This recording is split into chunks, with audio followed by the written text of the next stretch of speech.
Boom! All right, y'all, we gonna start. Yes, I'm so glad to see all of y'all out. We got some new folks. Make sure you shake hands, hug a neck. People coming back from college, hug their neck, let them know you're so happy they're here. Why are you looking at me like that? Because you know I'm gonna talk to you like that. Because you know I get real close to the camera. I'll be up close in person. Anyway, tonight is gonna be an awesome night. I've actually been waiting for this night. This is gonna be good. It's gonna be like peanut butter and jelly on some toast. It's gonna be delish. Delish. Hey, yeah. We don't need no more comment over there right now. But yeah, anyway, in all seriousness, so glad you guys are here. Make sure you greet people. You know how we do community and all that before and after. Tonight, we've got a speaker. Like I said, I've been waiting. This is going to be good. I'll just tell you the format once again. He's going to speak for a little bit. Then we're going to have Q&A, and then we do our application. And then after that, we break up. We do what we do, eat snacks and play cards or just hang out. Or some of y'all going to go home. I know you need to be in bed by 9:30, but that's all right. So anyway, one other thing. I want to introduce tonight, we've got a young lady who's come on MOSAIC leadership team with us, and she is going to be here to touch, reach out, and be with the ladies, so y'all don't have to come to me with some of your problems, which I love you. I love the girls. I cover my girls, but some of y'all need to talk to a lady. But if you go ahead and give it up right over here for Jen Hernandez, she's going to help us out. She already bugging me about doing some girl events, wanting to take y'all places and do things. So it's going to be good. It's going to be good. Jen, I will tell you this. Jen's my buddy. Jen's my buddy. So make sure y'all, cut the recording because I don't want nobody else to know. But no, just in all seriousness, Jen is going to be awesome part of the leadership team, guys. And not just for the guys. Not just for the girls, but guys, y'all plug in, man. Get to know her, ask her questions, talk to her, bless her on her birthday, on her anniversary. No, you can stop right there. But anyway, it's going to be good. I believe we're going to have a good time tonight, going back to tonight. Nathan Willis is going to speak on a topic that I believe is very much needed to explore, and not just for one night. We really need to talk about the area of anxiety, the area of not only how to help someone but if you're a person that walks through that, how do you walk through this? How do you get through those feelings and those emotions? So tonight, that's what he's going to be speaking about, and like I said, it's going to be good. So without further ado, I'm going to pray, and I'm going to turn it over to him, and then y'all make sure, take notes, and do your thing. Father, we just thank you. We thank you for this night. We thank you for all that you're going to speak, all you're going to say, how you're going to move, Lord. Lord, I just pray with each nugget of truth that is dropped, Father, that we would have our hearts open to receive what you have for us. And that, God, that we would walk away from this place changed and closer to you. In your name we pray. Amen. Amen. Nathan, come on up. All right. Whew. Y'all, I am beyond excited to be here. So my name is Nathan Willis. I'm a counselor and a counseling professor at USF and Liberty. So I love this age group and being able to speak into y'all's lives and teach you things that are helpful. So we're going to talk about anxiety tonight. So that first slide shows a quote that I love. My life has been full of terrible misfortunes, most of which never happened. Who here in this room can understand that you wake up and you've gone through your entire day in your head and it's been the worst day of your life? And you're like, it's 8 a.m. and today has been awful. That's anxiety. when you wake up, you text your friend and you kind of start spiraling down this road of how awful your day is going to be, that's anxiety, right? So when we talk about anxiety, it's important to remember that this is a body experience, right? So anxiety is something that happens to you. Worrying is something that happens in your brain, right? So we worry, but then what happens in our bodies, like tingly fingers, right? What else? What else happens when we're anxious? Clammy hands, good. Rapid heart rate, shortness of breath, all those things, right? That is anxiety. And that's because our brain tells our body, run, go, get out of here. So that's an awesome thing. That can be a really great thing, right? We want to be able to run from the tiger if there's a tiger right behind us. But not when we wake up and we're nervous about that test that we have to go into. Not when we wake up and our boyfriend or girlfriend hasn't texted us yet and we're like, what's happening with my relationship? That's less helpful. So a little bit about me. Throw up that next slide there. So those are my wife and my beautiful children. So I'm a husband to Mackenzie since 2016. Dad to Beckett. Everyone can say aw, because look at their little faces. So Beckett is 2.5 years old. Sage is 5 months old. I'm a pet dad to Finley, who's a Bernedoodle. He's like 100 pounds. He's crazy. And then Gibbs, who is our cat that we paid too much for because I'm allergic to cats, so he had to be hyperallergenic, but I didn't want a hairless cat, so you all get the picture. I'm a licensed mental health counselor, so I have a practice on Old Pasco Road, right behind the Winn-Dixie right there. So I love working with clients. My professional work with research with the type of clients I see is oftentimes sexuality and sex identity and gender identity. And I'm a professor of counseling at Liberty in USF. Okay, so let's get into anxiety in the brain. So we have 3 places in our brain that's important for us to know when we talk about anxiety. So I love for you all to understand kind of the brain science behind this, because when we understand it and we notice it happening and we notice it moving from one space of our brain to the next, not physically, but you can feel it happening.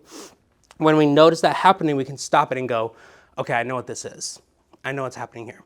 So the amygdala, which is in kind of that reptilian part of the brain, right? That inner part of the brain.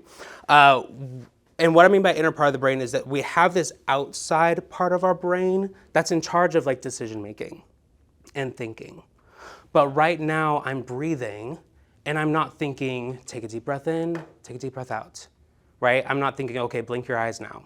That's automatic stuff, right? And that's the inner part of your brain that happens automatically. So this is really the key of working with anxiety, because if you notice, all those 3 spots are on the inside of the brain. That means oftentimes we can't control it. Our brain goes, boom, anxiety. And it's as automatic as me breathing right now. That feels a little scary, but no, there's ways to retrain that inner part of the brain to understand what we need to kick on that alarm for. Okay, so we're gonna talk about that tonight. So the amygdala, that's the bottom picture there. So that is the piece that decides if there is a danger. So that part goes, okay, I hear the rustling in the leaves behind me, and I'm gonna go ahead and kick this up to a higher power, which would then be the hypothalamus, and they're gonna decide if we need to go into fight or flight mode, okay? So the amygdala picks up the information and says, something's going on here, and it's scary. This is a scary thing, and we need to decide what to do with it, right? So that's an automatic thing. The hypothalamus then takes that information and says, we either need to go into fight, flight, or freeze mode, okay? So the hypothalamus decides, we heard the rustling in the leaves.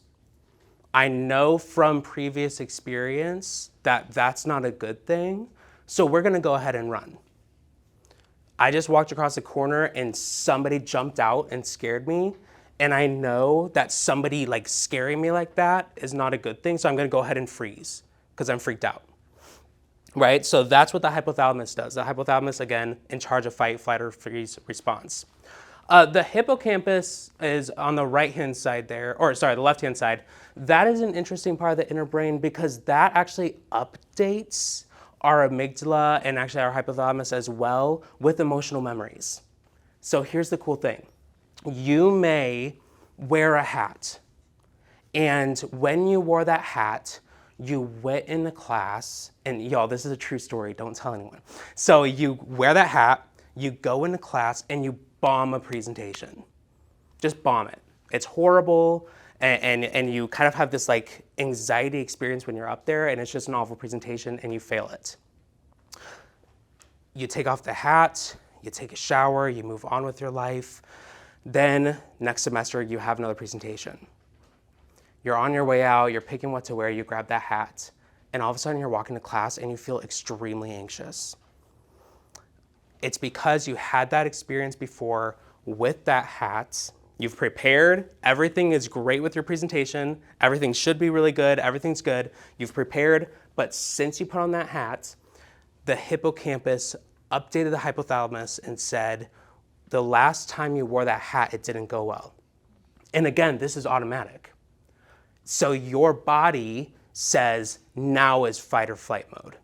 Now it's time to get out of this situation because it didn't feel good. So this next slide talks about the pros and the cons of the hippocampus. And I have one pro and I have one con for each one. Okay, so our pro of the hippocampus is that it updates the amygdala to avoid very real dangers. If you are a child and you go to touch a stove and it hurts, that hippocampus is gonna remember that painful experience. And when there's fire around or there's a hot stove, it's gonna update the brain, don't touch that. That's a bad idea, don't do that. So that's good, right? So that's a part of our upbringing in the world. Some might call it evolution of our bodies have helped us figure out how to survive. Awesome, great, isn't God cool, right? So that helps us. The con here is that it's also kind of dumb and stupid and it updates the amygdala to avoid non-threatening scenarios. So you may be in a long line at Disney and you got really hot, you were really uncomfortable, you were really sweaty, and it was a bad experience. You got really faint because you were dehydrated. And then the next time you go in to get into line, your hippocampus updated the amygdala and said, that was a really uncomfortable experience. That was kind of yucky, let's not do that again. So then every time you see a long line, you experience anxiety. You experience this fight or flight mode, okay? So another piece that's important to remember with this is that the hippocampus can use information and update us for relationship pieces as well. Something went bad with a boyfriend or girlfriend or a parent, and now people of the opposite sex feel scary. Now parent figures feel really scary. And all of a sudden you walk past your parents and you feel this anxiety and it's a little nerve-wracking. That last slide had a picture of a zebra on it because zebras are cool because they have some of the similar pieces except without the emotional memory piece, right? So the zebra remembers, I hear a rustling in the leaves, I'm gonna go, right? They're spooked. And if you've ever spooked an animal, they're quick to react and leave. Their fight or flight is really reactive, which is awesome.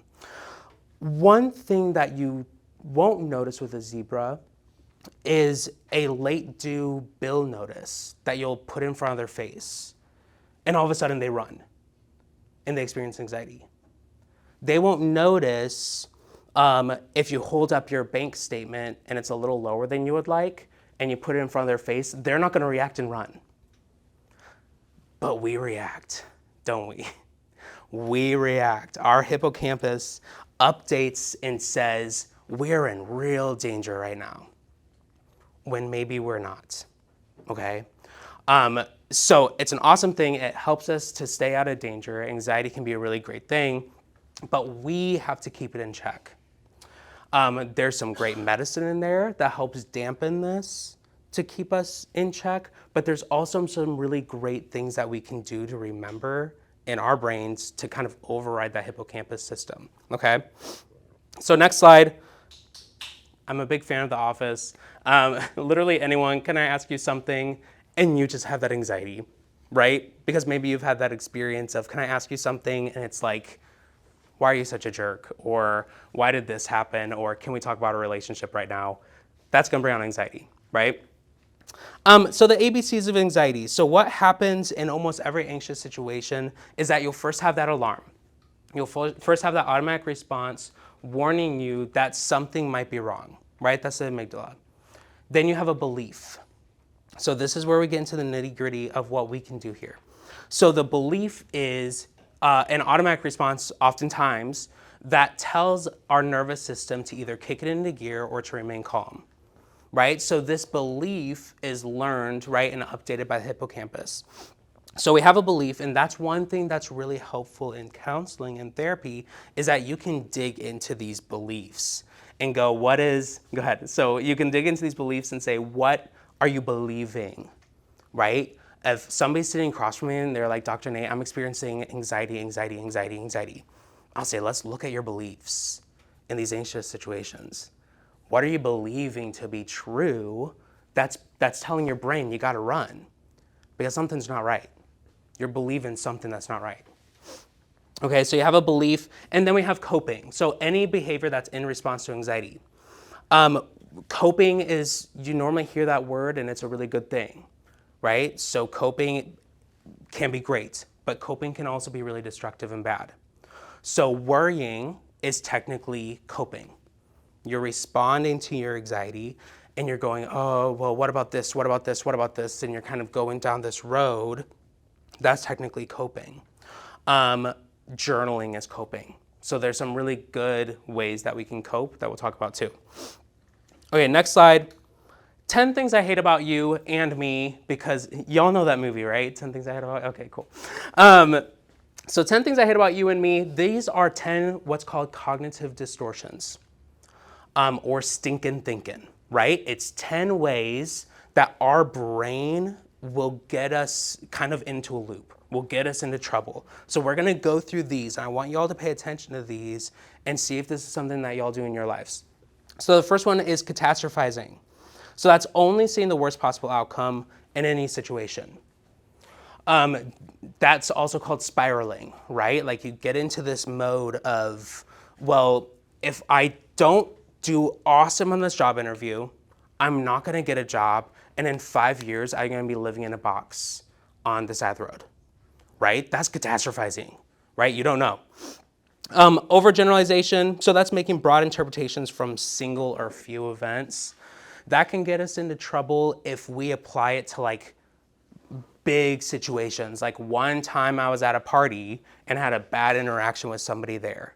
Therefore, party's bad.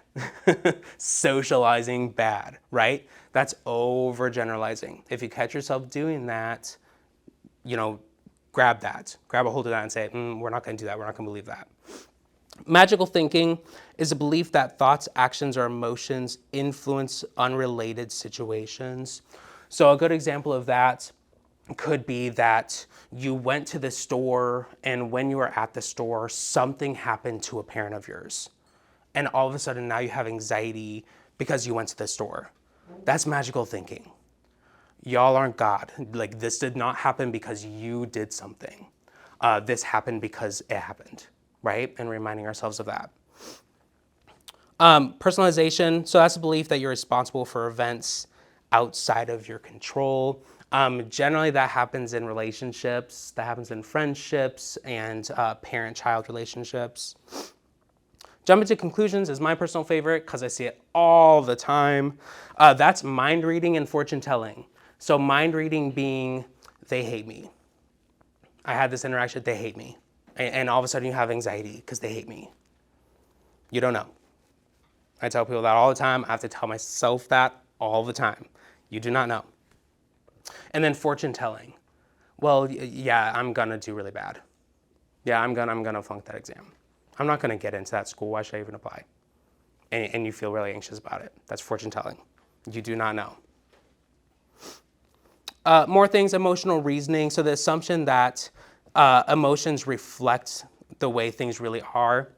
This is really important in our society today because we believe that our feelings, I want y'all to hear me on this, we believe that our feelings are gospel.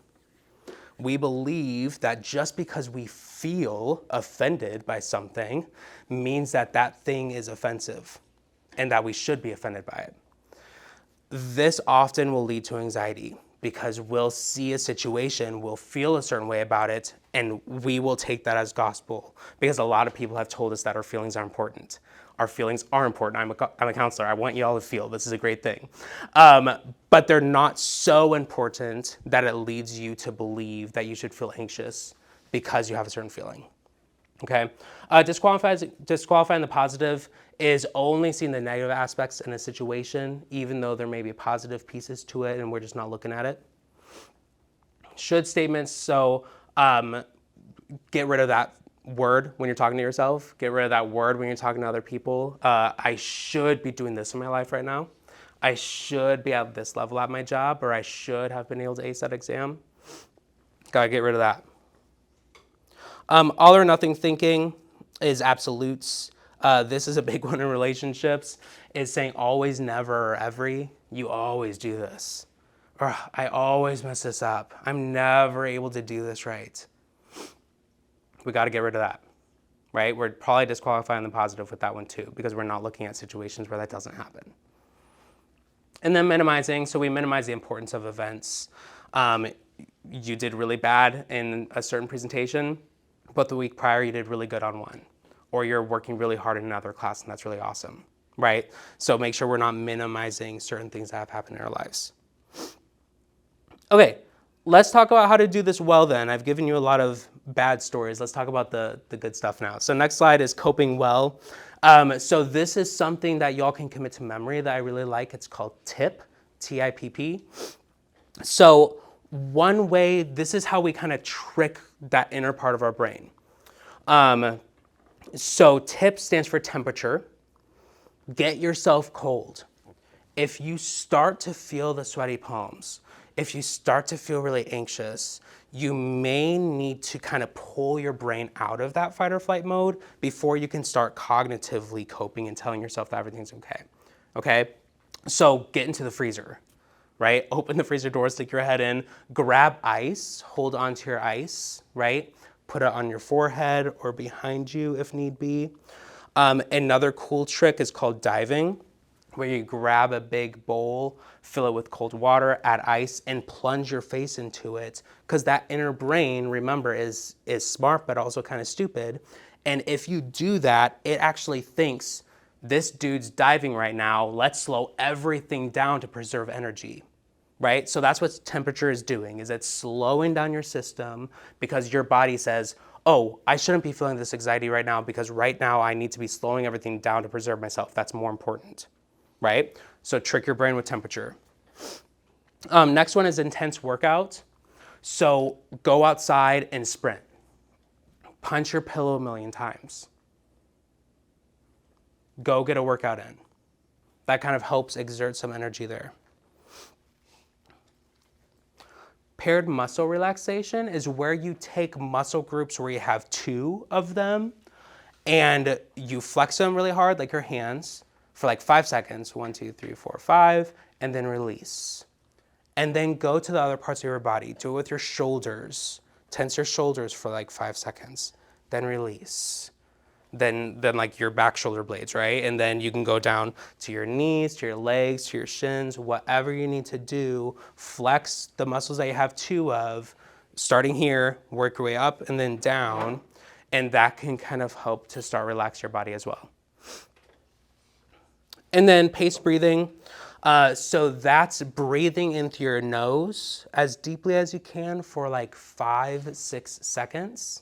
Right? And slowly, right? And it's called a diaphragmatic breath. Who here sings, is a singer? Yeah, so you know diaphragmatic breathing, right? So you breathe from your diaphragm. So you don't want your chest to move. You want your belly to move more so, and think of a balloon being in your belly. So breathe through your belly for like 5 or 6 seconds. Pause at the top, okay? So this is the paced part. Pause at the top, and then Slowly breathe out through your mouth for another 5 or 6 seconds. Again, this is forcing your body to slow down. Okay, so do that paced breathing 1 or 2 times, and then just watch that anxiety beginning to melt off. Okay, I tell people that anticipate you're going to start feeling better. Anticipate that the anxiety is going to start going away, because it is, because you're doing stuff. Okay, so deep breathing. The vagus nerve. So this is a nerve that goes from your brain actually all the way down to your stomach. It's a big nerve, and when that nerve is active, we start to feel calm. All right, so we want to activate that nerve. When that nerve is not active, it's because you are in fight or flight mode.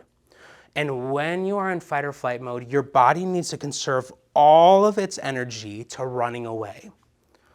So again, that zebra runs away, it realizes it's safe, and can go back into that calm mode, which is awesome. Like, good for you, zebra, that's great.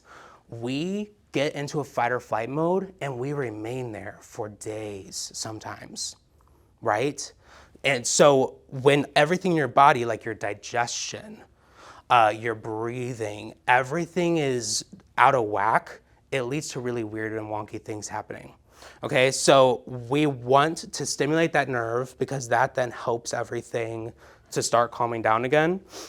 So one way to do that is actually, it's kind of fun, but it's humming, right? So if you close your mouth and now open your back jaw with your mouth closed.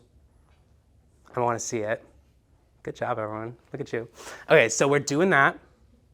Now take your fingers and put it like right behind the lobes of your ears and touch your head there. Good. And start to kind of pull down. Just slowly pull down. And remember in those old movies when people would meditate and they go, you know that? They were actually stimulating that vagus nerve, okay? They were doing exactly that. So what we're gonna do, put your fingers back behind your ears, slowly pull down, and just go, That's good, okay. Good job, everyone. So when you're experiencing anxiety and you want to start calming down, go ahead and do that for a little bit, okay? And that can help slow everything down. Yawning. So get yourself to yawn a little bit. That can actually stimulate that nerve, which can be helpful. And then that ear stimulation, right? So pulling down there. All right, next slide. These are 3 questions to ask yourself when you are, I'm sorry. Okay, yeah, next slide. So before I get to that, one important thing that can kind of stop anxiety in its tracks is naming it, right? So if you're starting to feel a certain way and you're like, I just feel yucky, name what it is. Say, right now, I am experiencing anxiety. Right now, I'm feeling scared. Name it. And that can that kicks in this part of your brain, that front part. And when this is kicked in, the inner part, the amygdala, hippocampus, hypothalamus, those pieces have less control, right? So start thinking, right? I'm feeling anxiety. This is anxiety, okay? So name what you're feeling and then remind your brain of the truth. Y'all, memorize some verses. Memorize some scripture that you're like, that reminds me of calm. That reminds me of who I am in Christ. That reminds me of the truth, so that I can stop believing these lies that my brain for some reason is kicking in and telling me. Remind yourself of the truth, memorize the truth, and the more you memorize it and the more you repeat it to yourself in those calm states, the quicker it's gonna pop in when you're anxious, right? Those bad thoughts pop in really quickly when you're anxious. I work with people and they say, I notice these bad thoughts and I just can't kick myself out of it. It's because you're practicing them so often. You're practicing those bad thoughts. If you practice the good thoughts as much as you can, you practice that scripture to memorize, when you're feeling anxious, guess what? That stuff's gonna pop in. It's an awesome thing, try it. Okay, so remind your brain of the truth. The way I say this to people is start with the truth is. So write that down. The truth is ... So an example of that, on my way here, I was feeling a little anxious to talk to you all tonight. I was feeling anxiety. My gut started kind of hurting a little bit and my heart was going. So I said, that's anxiety. You're feeling anxiety right now. The truth is, you have gone through these slides and you know what you're doing. The truth is, the people who are hearing you don't want you to fail, right? I mean, right? Like, you don't want me to fail, right? That's anxiety. Remind yourself of the truth. Say, the truth is, and say something you know to be true. Because that is updating the hippocampus to update the amygdala. So you are retraining your brain when you say the truth is, so the next time this happens, it's gonna do less of a really quick response of going to fight or flight because you've told it what the truth is and they're picking up on that experience. Mindfulness is really awesome. You can look up like 2-minute mindfulness videos on YouTube. There's some weird ones out there. There's some kind of weirdness there. So like pick and choose some good ones. But one thing I'll tell people about mindfulness is simply moment by moment, non-judgmental noticing. So that's, I'm feeling anxiety right now. You're not judging. You're just saying, I'm feeling anxious. That's being mindful. Mindful eating is a good way to train this, right? So before you sit down and eat, go through every one of your senses and call something out about that food that you're about to eat. I notice it is brown. I notice that when I feel it, I feel this texture to it. I notice that when I smell it, it smells this way, right? You're training your mind to just notice things non-judgmentally and to slow down. Again, slow down. I've said that a lot of times tonight. That's important. Mindful walking, do the same thing. Go through every one of your senses while you're walking around the neighborhood. Put your phone away, leave it at home, put it in your pocket on Do Not Disturb, and just walk around and just notice, right? Touch some stuff God has made. Touch some plants, touch the grass, touch a tree, and just notice it. That is an awesome thing to slow your mind down, to slow your body and brain down, and that can really help treat anxiety as well. Not necessarily in the moment, it can, right? So that's a good thing to do in the moment, but do this when you're calm as well. And then stop scrolling. When we are anxious, sometimes we'll sit on the couch and be like, I just need to zone out for a moment, and we'll scroll. That's actually counterproductive, right? We do that, but we're actually doing a feedback loop in our brain of, I can't get good enough, right? I have to see a million things to make myself feel better. No, you can do it in your own brain, right? Stop scrolling. Okay, last piece here, I'm gonna give you 3 questions to ask yourself when you're feeling anxious. That first question is, what is the worst thing that could happen? In preparation for tonight, what's the worst thing that could happen? I get up here and I forget everything and I just feel really dumb. What is the percent likelihood that this will happen? Percent likelihood, maybe 15%. I ran through this quite a bit. I feel pretty good. Very low percentage. If the worst were to happen, this is important. Will I be okay? Yes, I'll feel embarrassed, but I'll be okay. That's important because our brain goes, you won't be okay. This is gonna end your career. This is gonna end your life. Everything's gonna be bad from this point forward because you don't do well on this presentation. Remind your brain, this is what I'm really up against. I'm not up against all these factors. I'm up against this piece, and if that piece happens, I'll be good. Okay? Last reminder here, keep calm and use your coping skills. Good reminder, right? Just use what we talked about tonight. Look up more stuff online if you feel like you need to. Reach out to me if you would like as well. I'm always open to chatting. And just keep walking. Y'all did great. So thank you very much. And I think we're gonna do some questions now, right? Cool.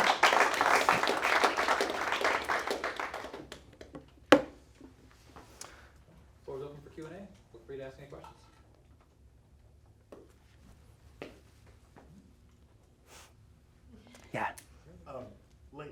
you alluded to links on YouTube. Do you have any? Yeah. Yep, I can send some. Yeah, can you send me those? Yep. I think that would be good, especially since you said there's some weird ones out there. There are some weird ones out there. You don't Yeah, I want can send you some slides good or ones. crazies. Yep. Yep. Yeah. Cool. Yeah. So you talked about temperature and everything, like when you are having like anxiety and stuff.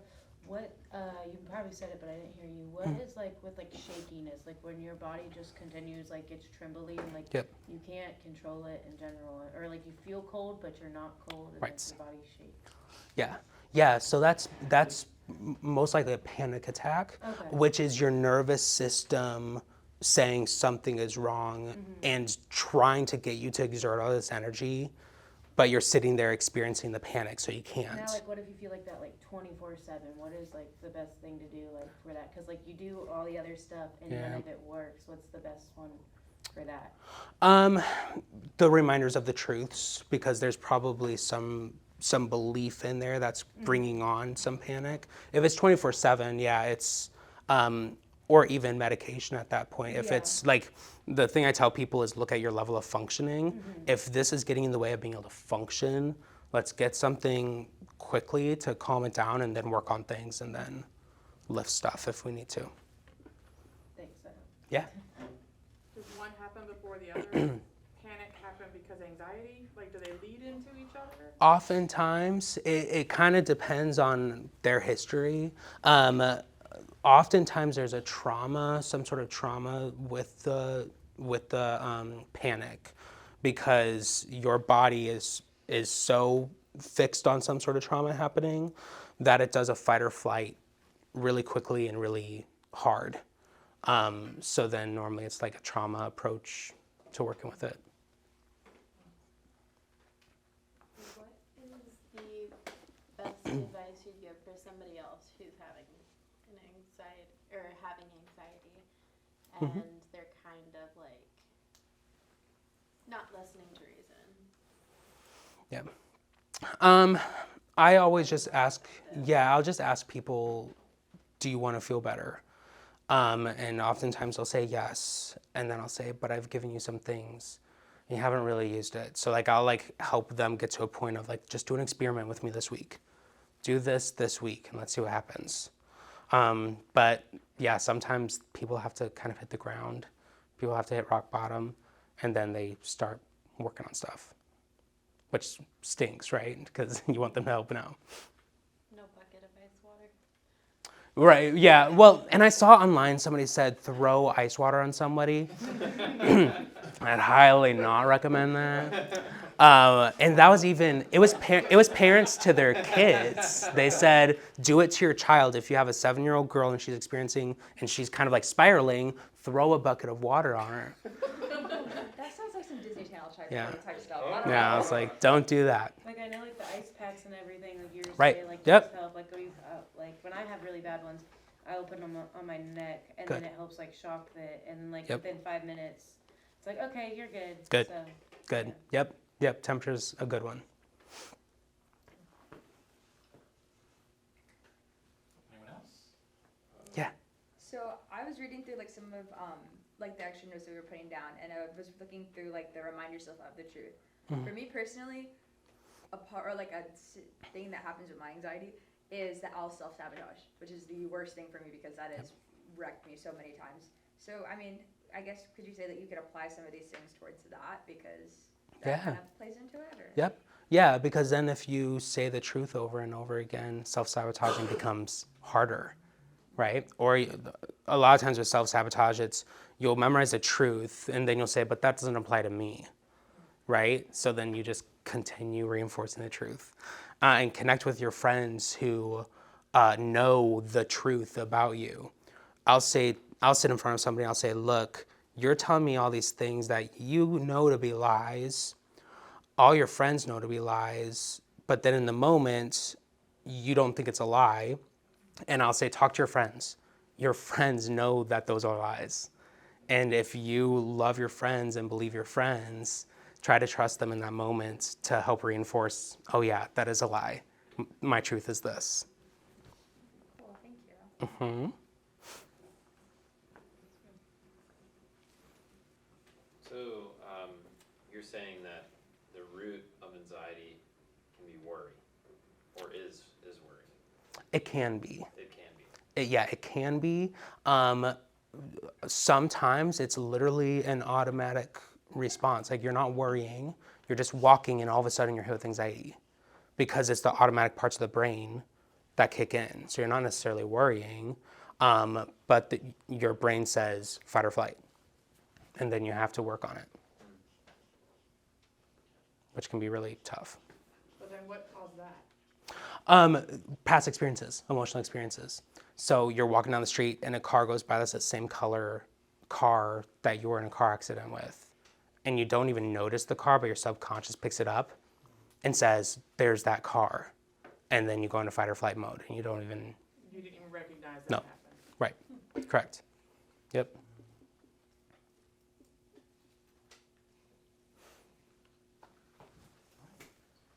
At all? Thanks, man. Of course.